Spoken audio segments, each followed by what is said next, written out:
That was Where my was last that? year in the Army. That was at Pensacola, Florida. Pensacola? The games were in Seoul, Korea, Oh, okay, gotcha. Okay, yeah. but the trials were in Pensacola, Florida. Okay. And in order to go to the actual games, what would you have had to have I had to gotten? make the team. I had to be the number one guy. Wrestling is one of those sports. Only the number Oh. one guy gets to go in each weight class Okay. and wrestle.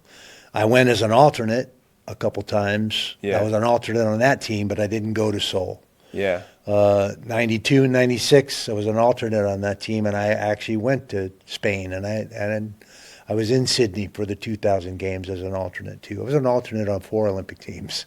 Wow. It was the one goal that I never accomplished, but I think everything happened for a reason. Well, hell, even being an alternate on an Olympic team is a significant accomplishment for any athlete. Yeah, Like, being honest. I was on 4 world teams, which is the same process. It's just a non-Olympic year. So Yeah. I had some success.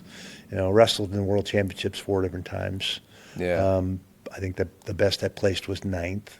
That's I crazy. won a silver and a gold in the World Cup in wrestling, Oh, wow. which is a whole different process. But I loved wrestling. I mean, that was So that was your foundation, was like for fighting for sure. for fighting was I've been wrestling. wrestling since I was 10.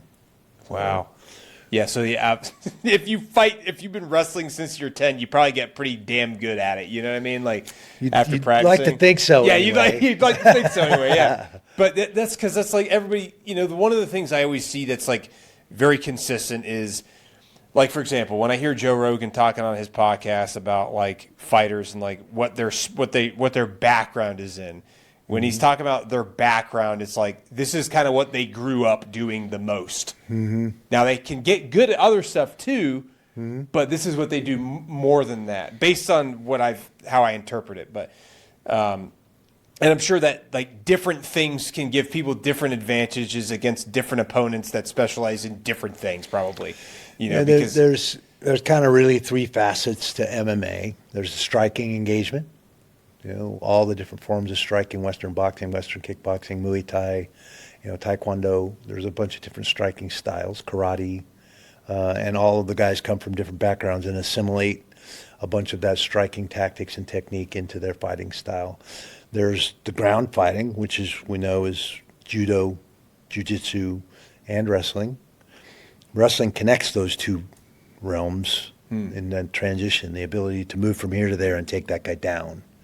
That's where wrestling was key. And if you look consistently across the board in all promotions, generally the guys that are holding belts and titles have that strong wrestling background. really, They're able to put the fight where they want the fight.